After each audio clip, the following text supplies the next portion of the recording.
Boris Johnson gets Andrew Bailey pregnant with inflation.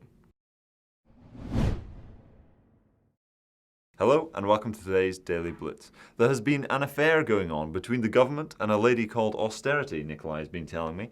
But it is since over and the government has now gone back to its old wife of the central bank.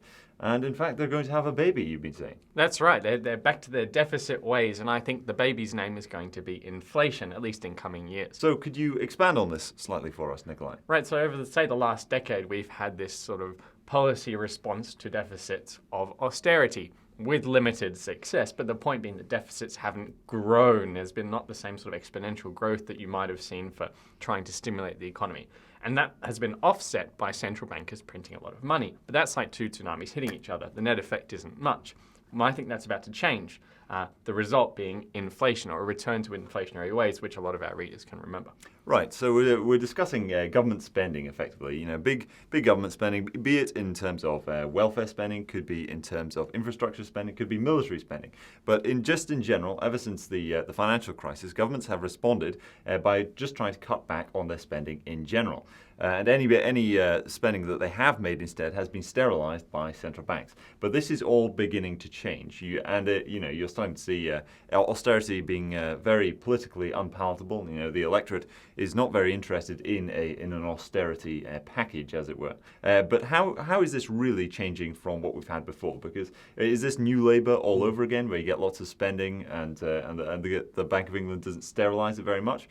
Or are you talking about something else entirely? I think something very deep has changed, something that I don't think we've ever seen before, possibly, at least not in living memory. So historically speaking, the power to print money and the power to spend it was tied up in government. And then over the last few decades, we sort of split those two powers apart. And central bank independence is sort of the phrase that's bandied about, and it's become like a golden rule of democracies and civilized countries. However, what's changed now is that the politicians have realized that the central bankers are willing to back them in extreme scenarios, to try and preserve the Eurozone, to try and prevent a financial crisis, to try and bail out banks, whatever it may be, to control interest rates is the other example. Whatever it may be, central bankers are willing to back the government effectively to no limit.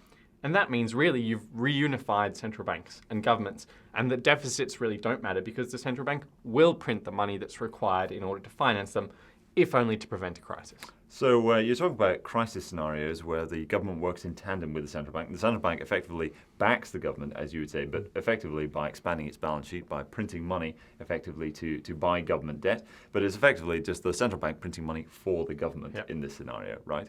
But that's only in financial crisis scenarios. I think what you're referring to is something quite deep has changed in that it's now become the norm for governments to be backed by central banks, for governments to print money directly from the central bank, and for them to be really just two sides of the same coin. So in the Eurozone, which is where this is the most obvious, what you've got is sort of a rolling financial crisis that requires central bank intervention on almost a constant scale, routinely.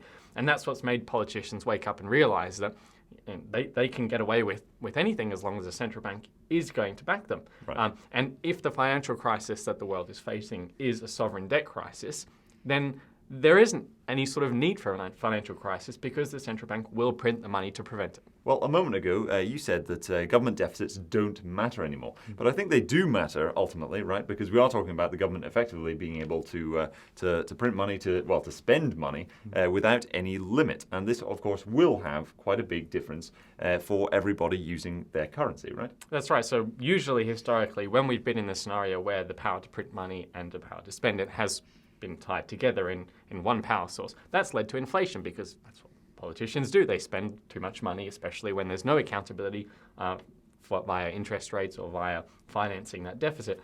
And that's what triggers inflation, the combination of money printing and deficits. We haven't had that combination for a very long time. We've had one of the two not doing what is required for actual inflation.